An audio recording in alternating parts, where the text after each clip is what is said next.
အားလုံးပဲမင်္ဂလာပါဗျကျွန်တော်လိုင်းပေါ်မှာရှင်းပြထားခဲ့တဲ့စနစ်ပေါ့နော်ဒီ9နောက်ပိတ်9ထိပ်က3ချက်ပဲရိုက်ထားတယ်ရှိတယ်9နောက်ပိတ်9ထိပ်လို့ရိုက်တာနဲ့9 6ဆိုရလက်ခတ်တွေ့တဲ့အတန်3မျိုးကစားနေပေါ့နော်ဒါကျွန်တော်ရှင်းပြခဲ့တယ်အဲ့ဒါကဘာလဲဆိုသူရှိနှစ်က9 6ပေါင်းခြင်းပါတယ်ကျွန်တော်ဒီနောက်နှစ်ကိုလိုက်ထွက်တစ်မျိုးကနောက်တစ်ခုကရှင်းနှလုံးပေါင်း6ရှင်းနှလုံးပေါင်း6နောက်နှလုံးပေါင်း9ရှင်းနှလုံးပေါင်း6နောက်နှလုံးပေါင်း9ဆိုပြီးနှစ်ကြိမ်ကစားရမယ်ဆိုစနစ်အဲ့ဒီမှာထူးခြားချက်ကရှင်းနှလုံးပေါင်း6နောက်နှလုံးပေါင်း9ရှင်းနှလုံးပေါင်း6နောက်နှလုံးပေါင်း9လို့ကစားတဲ့အချိန်ကမှာအဲ့ဒီပထမရိုက်ခဲ့တဲ့ကောင်ရဲ့ဒုတိယကောင်ကိုဝမ်းချင်းနဲ့ရိုက်တယ်ရိုက်တဲ့နေရာမှာဝမ်းချင်းလို့ရိုက်တဲ့နေရာမှာ၄နှစ်ဆိုတဲ့အတွက်ကိုနှစ်၄အတွက်နဲ့ရောင်းမြန်တစ်ချက်ထည့်ပြီးစနစ်ကအောင်ပေးတာ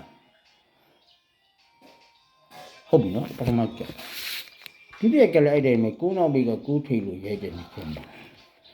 ရှင်လုံးပေါင်း6နှလုံးပေါင်း6နှလုံးပေါင်း9နဲ့သူရှင်တွေကကနေအောင်တယ်လို့ဒီနှစ်ထဲမှာ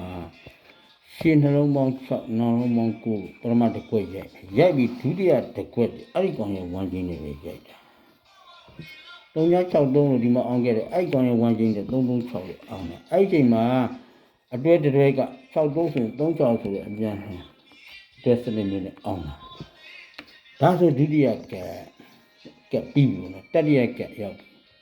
ကိုထိတ်ကိုပေလို့ရိုက်ပြီးသူ့ရှင်းနေကနှလုံးပေါင်း6နှလုံးပေါင်း9ပါတဲ့ကနန်းကဒီကနန်းတစ်ခွက်တည်းရှိရဒီကနန်းထုတ်ပြီးသွားပြီအဲ့လိုပဲနှစ်ဦးတည်းသူထည့်သွားတယ်ပေါ့နော်ရှင်းနှလုံးပေါင်း6နှလုံးပေါင်း9ကိုဒီမှာတစ်ချိန်ထည့်ခဲ့ပြီးရှင်းနှစ်ကတ်မှာတော့ကရှင်းနှစ်ကတ်မှာတော့ကရှင်းနှလုံးပေါင်း6နှလုံးပေါင်း9လို့ပထမတစ်ခွက်ထည့်ပြီးသွားရင်ဒုတိယတစ်ခွက်ကြီးအဲ့ဒီကောင်ဝမ်းကြီးနေပဲအောင်ရတာဒါဆိုလို့ရှိရင်ကျွန်တော်တို့ကကိုခွန်နဲ့ဆိုတဲ့ကဏ္ဍကပထမရှင်လုံးပေါင်း6 9နောက်ပိတ်ကိုရိုက်သွားတာဖြစ်တဲ့အတွက်သူ့ရဲ့ဝမ်းချင်းဆိုတော့ဒီကဏ္ဍမိန်ဒါပဲရှိတာကိုခွန်တို့ခွန်ကူတို့လို့ပြောင်းပြန်လာတဲ့စနစ်နဲ့ဖြစ်ရမှာဆိုဒီကဏ္ဍတစ်ခုပဲရှိဒီကောင်ဒီမိန်ပေါ့နော်ပထမမိန်ဖြစ်ဒီကောင်ရွေးတဲ့ခွန်ကူတဲ့ဒုတိယအရန်နေနဲ့ဒါကို6309ကျွန်တော်ရွေးပြလိုက်ဘာကြောင့်လဲဒါကိုအနှစ်ချုပ်လိုက်တဲ့ဇလန်းကဘာကြောင့်လဲဆိုရှင်လုံးပေါင်း6 9နောက်လုံးပေါင်း9နှစ်ကွက်ထက်တယ်တကွက်ထိတော့ကနန်းစီဟာဒီ9နောက်ပြီး9ထဲလို့9ရဲ့ပါကသူ့ရှိ1နှစ်2နှစ်3နှစ်4နှစ်မြောက်ကကနန်းကလိုက်ထည့်ရတယ်အဲ့2 4 5ကဒီနေရာမှာ2 4 5လို့တကွက်လိုက်ထည့်ပြရတာဒုတိယကမှလည်းဒီတိုင်းပဲရှင်လုံးပေါင်း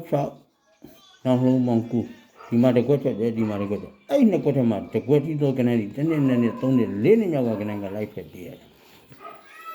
ဒါဆိုတတိယကသူရှင်ကကနန်းအကောရှိအောင်ပြီးသွားကျန်းနေတာကဒီ6 9တောင်ကိုသူရှင်1နှစ်2နှစ်3နှစ်4နှစ်မြောက်ကကနန်းကလိုက်ပြီးအောင်ပြရမှာဒီကနေ့မြောက်ကကနန်းကလိုက်ပြီးအောင်ပြရမှာဖြစ်တဲ့အတွက်ပထမထွက်ခဲ့တဲ့ကောင်ရဲ့ဝမ်းချင်းလည်းဖြစ်ရမယ်ပထမထွက်တဲ့ကောင်ရှင်လုံးပေါင်း6နောက်လုံးပေါင်း9 9ခုလို့ထွက်သူ့ရဲ့ဝမ်းချင်းလည်းဖြစ်ရမယ်သူရှင်4နှစ်မြောက်မှာထွက်တာဆိုဒီကနန်းတစ်ခုတည်းပဲရှိတယ်ဒီကနန်းတစ်ခုတည်းပဲရှိတယ်ဒါကြောင့်ဒီခွန်90ဆိုတဲ့ကနန်းက main ဖြစ်ကျွန်တော်တို့ကအာတုံခွန်ဆိုင်တွေလိုက်မယ်ဒုတိယအရန်အနေနဲ့ရှင်းနှလုံးပေါင်း6ကျွန်တော်တို့လိမ့်မယ်ညာမယ်ဆိုလို့ချင်းနှလုံးပေါင်း6နှလုံးပေါင်း9လို့ထွက်ထားတယ်ဒီကနန်းတစ်ခုထွက်ထားတယ်ဒီနှစ်ကွက်ပဲထွက်ထားတယ်ဒါကြောင့်ဒီကောင်ကျွန်တော် main လေးစားလိုက်ပါဒါကိုတစ်ဆလိုက်ပါဒါကခွန်90က main 6309ကဒုတိယအကျိတ်ဆုံးအနေနဲ့၄တစ်စနစ်နဲ့လိုက်ပါဒီကောင်က၄ချက်ဖို့ထိုးဒီကောင်တစ်ချက်ဖို့ပဲထိုးပါအဲ့လိုစနစ်မျိုးနဲ့ခွန်90မှာခွန်90တဲလိုက်ပါဒီကနန်းဒီကြိမ်နဲ့စပြီးတော့တင်ကစားလို့ရတယ်အကျိန်ခံမှန်းချက်ဒီကျွန်တော်ခံမှန်းထားတာအခု9ကြိမ်မှာတစ်ကြိမ်အကျိတ်ခံမှန်းထားတာရှိတယ်နောက်တစ်ခုကျွန်တော်တို့ဘယ်မှာခံမှန်းထားတာရှိလဲဆိုလို့ရှိရင်ကျွန်တော်တို့ဒီအကျိန်20မှာတစ်ကြိမ်ခံမှန်းထားတယ်နောက်တစ်ခုကကျွန်တော်တို့ဒီ18ကြိမ်မှာတစ်ကြိမ်ခံမှန်းထားတယ်ဒီကနန်းကိုလိုက်ွက်အဖြစ်ကျွန်တော်3ကြိမ်ခံမှန်းနေပေါ့နော်9ကြိမ်ဒီ9ကြိမ်မှာလိုက်ခံမဲ့တယ်မထွက်ခင်18ကြိမ်နဲ့19ကြိမ်မှာထပ်ပြီးတော့တင်ကစားပါပေါ့เนาะဒါလေးကိုလုံးဝကျွန်တော်ပြောလိုက်တယ်နောက်ကျွန်တော်933ဆိုတဲ့ dead တစ်ခွက်